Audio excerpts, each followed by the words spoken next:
ভিডিওটি যদি আপনি শেষ পর্যন্ত দেখেন, কথা দিচ্ছি আপনি যত শক্ত মনের মানুষই হন না কেন, চোখের পানি ধরে রাখতে পারবেন না। একটা 8 বছরের বাচ্চা যার মা খুবই অসুস্থ হয়ে হসপিটালে ভর্তি ছিল, এদিকে বাচ্চাটি 1 টাকার একটা পয়সা নিয়ে বাজারের প্রত্যেকটা দোকানে যেতে লাগলো। বাচ্চাটি একটা দোকানে গিয়ে বলল, আঙ্কেল এখানে কি আল্লাহ কিনতে পাওয়া যায়? এই কথা শুনে দোকানদার তাকে রেগে মেগে দোকান থেকে বের করে দিল। তারপর ছোট্ট বাচ্চাটি আবার আরেক দোকানে গেল এবং সেই দোকানে গিয়েও সেই দোকানদারকে সেই একই প্রশ্ন করলো, আঙ্কেল এখানে কি আল্লাহ বিক্রি করেন? এই কথা শুনে সেই দোকানদারও ছেলেটিকে ঘাড় ধাক্কা দিয়ে দোকান থেকে বের করে দিল। কিন্তু ছেলেটি কিছুতেই হার মানতে চাচ্ছিল না, সে প্রত্যেকটা দোকানে গিয়ে এই একই প্রশ্ন করতে লাগলো। এভাবে সারা বাজার ঘুরে বাচ্চাটা একটা দোকানদারকে পেলো। সেই দোকানদার ছিল বৃদ্ধ লোক। সে খুব নরম সুরে ছোট্ট বাচ্চাটাকে জিজ্ঞাসা করলো, আচ্ছা তুমি আল্লাহকে কেন কিনতে চাও বাবা? এই কথা শুনে তার খুশিতে মন ভরে যায়, কারণ বাজারের এই দোকানদারটাই তাকে শুধু এমন প্রশ্ন করেছে। সে মনে মনে ভাবতে লাগলো, যেহেতু দোকানদার জিজ্ঞাসা করেছে, অবশ্যই এখানে আল্লাহকে কিনতে পাওয়া যায়। বাচ্চাটি উত্তরে বলল, আমার মা হসপিটালে ভর্তি, আমার কাছে আমার মাই সব। আমার মা আমার জন্য সারাদিন কাজ করে, আমার খেয়াল রাখে। আজ যদি আমার মা মারা যায় তাহলে আমাকে দেখার মতো এই পৃথিবীতে আর কেউ থাকবে না।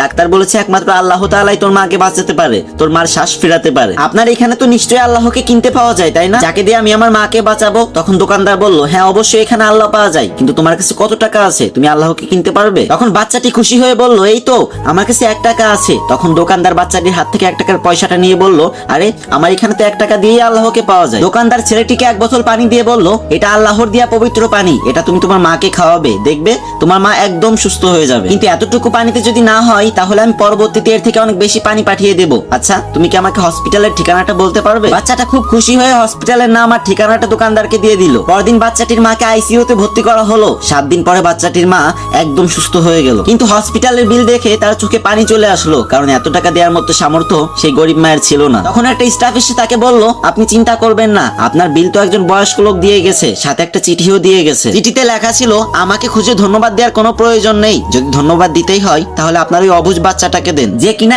1 টাকা দিয়ে মাকে বাঁচানোর জন্য বাজারে আল্লাহকে কিনতে গিয়েছিল।